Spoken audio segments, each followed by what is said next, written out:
పర్టిక్యులర్‌గా ఈ ఎస్ఏపీ ఎవరు చూస్ చేసుకుంటారు? ఈ సాప్ ఎవరు చూస్ చేసుకుంటారు స్టూడెంట్స్? ఇందాక చెప్పినట్టు ఎస్ఏపిలో నియర్లీ 200 మాడ్యూల్స్ ఉంటాయన్నాను కదా. ఇప్పుడు ఎంబీఏ ఫినాన్స్ చేశారనుకోండి, so they can choose SAP Fico, finance and controlling. So ఇప్పుడు నేను చెప్పే technology SAP GRC security. So any graduate can come to the SAP GRC security. ఎందుకు అంటున్నానంటే బేసిక్గా కంప్యూటర్ నాలెడ్జ్ ఉండనివ్వండి, వాళ్ళు కూడా వచ్చి ఎస్ఏపి జిఆర్సి సెక్యూరిటీ నేర్చుకోవచ్చు. ఓకే. అంటే పర్టిక్యులర్‌గా ఈ కోర్స్ తీసుకోవడం వల్ల అడ్వాంటేజెస్ ఏంటి?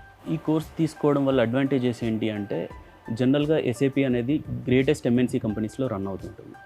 ఓకే. అండ్ ఇప్పుడు ఈ మధ్య కాదు, చాలా రోజుల నుంచి స్టార్టప్ కంపెనీస్లో కూడా ఉంది. సో చాలా వరకు కొద్దిమంది గవర్నమెంట్ జాబ్ చేస్తూ ఉంటారు. సో గవర్నమెంట్ జాబ్ చేస్తూ ఉండి, సో తర్వాత జాబ్ ట్రయల్స్ వేసుకుందాం అనేసి ఎంఎన్సీ కంపెనీస్లో ట్రై చేస్తారు. జనరల్గా ఎంఎన్సీ కంపెనీస్ ఫ్రెషర్స్ని చూస్ చేయదు.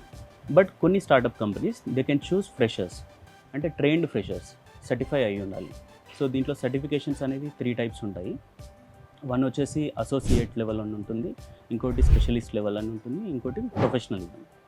సో ఈ అసోసియేట్ అండ్ స్పెషలిస్ట్, ప్రొఫెషనలిజం ఈ మూడింట్లో సో డిఫరెంట్ ఎస్ఏపిలో 200 మాడ్యూల్స్కి ఈ 3 డిఫరెంట్ వేస్ ఆఫ్ సర్టిఫికేషన్స్ ఉంటాయి.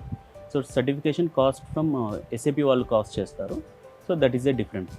అండ్ దట్టు ఏంటంటే ఈ కోర్స్ గురించి చాలా మందికి తెలుసుకోవాలని ఉంటుంది. Yeah. అంటే మీరు అన్నట్టు ఎంబీఏ ఫైనాన్స్ తర్వాత దీన్ని చూస్ చేసుకోవచ్చు అంటున్నారు. అవును. దీని నుంచి నెక్స్ట్ జాబ్ ఫెసిలిటీ అంటే ఏ విధంగా ఉపయోగపడుతుంది? ఇప్పుడు మనము జాబ్స్ కూడా ప్రొవైడెన్సీ ఉంది ఇన్స్టిట్యూట్లో, జేబీఎస్ టెక్నో ఇన్స్టిట్యూట్లో.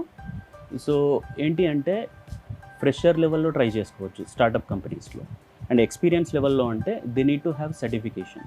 ఇందాక చెప్పిన 3 టైప్స్ ఆఫ్ సర్టిఫికేషన్స్ ఉంటాయి. ఈ సర్టిఫికేషన్ సర్టిఫై అయ్యి ఉంటే they can get into the MNC as well. ఎంఎన్సీలో కూడా వెళ్ళొచ్చు.